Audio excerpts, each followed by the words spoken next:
जय हिंद दोस्तों, नमस्कार। आप सभी का स्वागत है एक बार फिर से आपके अपने यूट्यूब चैनल पर। आज हम आपको बताएं किस तरीके से यूक्रेन ने ड्रोन अटैक में रसिया के 500 मिलियन के बेस को डिस्ट्रॉय किया था। यानी कि बेस था, एक क्रीमिया बेस था, उसको किस तरीके से डिस्ट्रॉय किया था। आज इसमें इसकी जानकारी आपको देंगे। किस तरीके से मात्र जो कम लागत वाले ड्रोनों से इतना बड़ा घातक नुकसान पहुंचाया कि 500 मिलियन डॉलर का नुकसान हुआ था। किसको? रसिया को। तो चलिए आज आपको हम जानकारी देते हैं इसमें।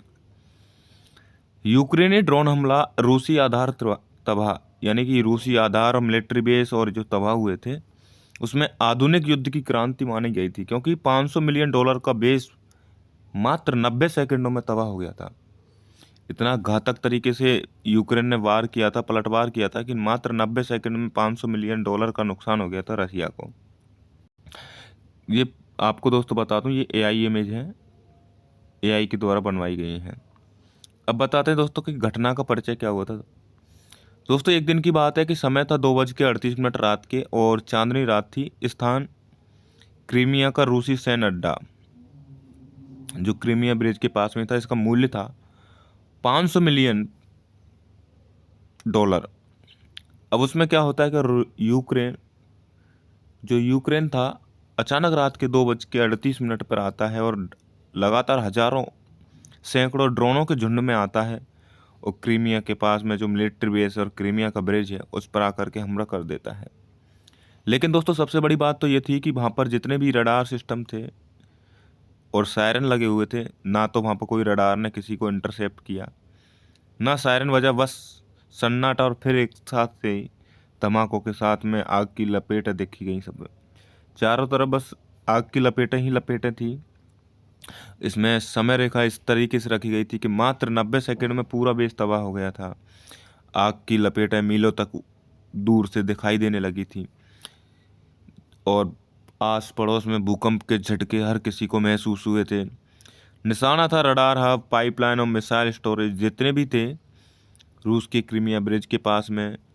उसके जितने भी रडार सिस्टम, पाइपलाइन थी, जो जितना भी पेट्रोलियम गैस जितनी भी पाइपलाइन थी उनको उड़ा दिया गया और मिसाइल स्टोरेज भंडार थे उन सभी को यूक्रेन ने मात्र 90 सेकंड में इनको डिस्ट्रॉय कर दिया था। ये आधार की आंख और कान नष्ट कर दी, माने कि जो कि यूक्रेन के रूस की आधार माने जाते थे, उसके नाक और कान दोनों को इतना खतरनाक तरीके से हमला किया था कि दोनों को मात्र 90 सेकंड में नष्ट कर दिया गया। तो दोस्तों इससे हमें क्या मिलता है कि रूसी तंत्र एकदम से विफल हो जाना, इतने महंगे महंगे स्पेक्ट्रम थे वो सब विफल हो जाना, क्योंकि माना जाता है कि रूस के पास में सबसे बेहतरीन S-400, S-500, पेटेसर S-1 multi spectrum radar, लेकिन दोस्तों किसी ने भी डिटेक्ट नहीं किया गया, एक भी इसको पकड़ नहीं पाया और कोई अलार्म और कोई अवरोधन नहीं मिला। इसका मुख्य कारण था कि एआई आधारित भू मिलान और रेडियो शांत माहौल, यानी कि जो जितने भी ड्रोन थे वॉरफेयर में, जितने भी ड्रोन भेजे गए थे सैकड़ों हजारों, वो सभी एआई आधारित थे, लेकिन वो किसी को भी इंटरसेप्ट नहीं कर पाए, क्योंकि इतने लो क्वालिटी पे या लो एटीट्यूड पर रहे थे कि उनको पकड़ना, रडार में आना कोई वो नहीं था। मात्र चंद पैसों के ड्रोनों ने अरबों के रक्षा तंत्र को मात दे दी गई थी। जितने भी रूस के पूरे रक्षा तंत्र थे उन सभी विफल हो गए थे। मात्र यूक्रेन के ये ड्रोन अटैक रसिया पर सबसे बड़ा मिलिट्री बेस पे हमला माना गया था, क्योंकि इसमें 500 मिलियन डॉलर का नुकसान हुआ था रसिया के लिए। अब इससे हमें क्या रणनीति बनानी चाहिए और क्या होना चाहिए, यानी कि यूक्रेन की क्या रणनीति थी। यानी कि यूक्रेन की रणनीति सत्य स्वाते ड्रोनों का झुंड भेजना, जीपीएस रेडियो नहीं था, बस एआई आधारित नेविगेशन दिया गया था। दोस्तों क्या होता है कि अगर पुराने समय में क्या होता था कि जितने भी वो होते थे फाइटर जेट वगैरह, उनमें जीपीएस और रेडियो होता था, उसके द्वारा रडार उनको पकड़ लेता था, डिटेक्ट करके उनको ऊपर हवा में नष्ट कर देता। लेकिन जब से एआई आधारित नेविगेशन आया है तब से ये सब चीज़ें उनमें नहीं आती हैं। ये अचानक हमला करते हैं और अफरा तफरी और मचा करके और गायब हो जाते हैं, या फिर अपने आप को वहाँ पर ही आत्मघाती हमले में अपने आप को डिस्ट्रॉय कर लेते हैं। यही एक सस्ती तकनीक से बनाम से महंगे सिस्टम इनके पीछे सब खत्म हो जाते हैं। तो कहा जाता है कि बस सबसे बड़ा यही है कि निहितार्थ निष्कर्ष यही निकलता है कि रूसी सैन्य सिद्धांत को कमजोरी उजागर की गई थी कि जिस तरीके से जब अगर मॉडर्न वॉरफेयर में आते हैं तो रूसी सिस्टम जितने भी थे सभी रखे रखे रह गए थे।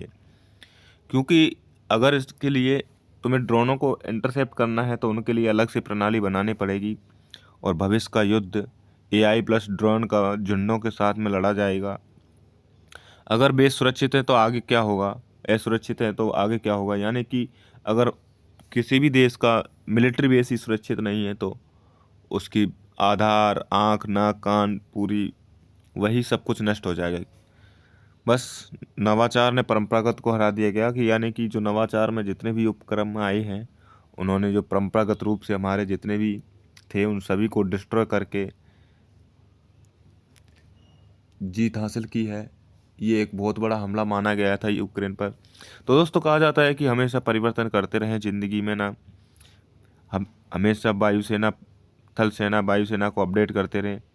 ऐसे ही भारत ने अब हाल ही में ऑपरेशन सुदर्शन लॉन्च किया है जो कि हर हमले से बचाने के लिए सक्षम रहेगा भारत के किसी भी इसका।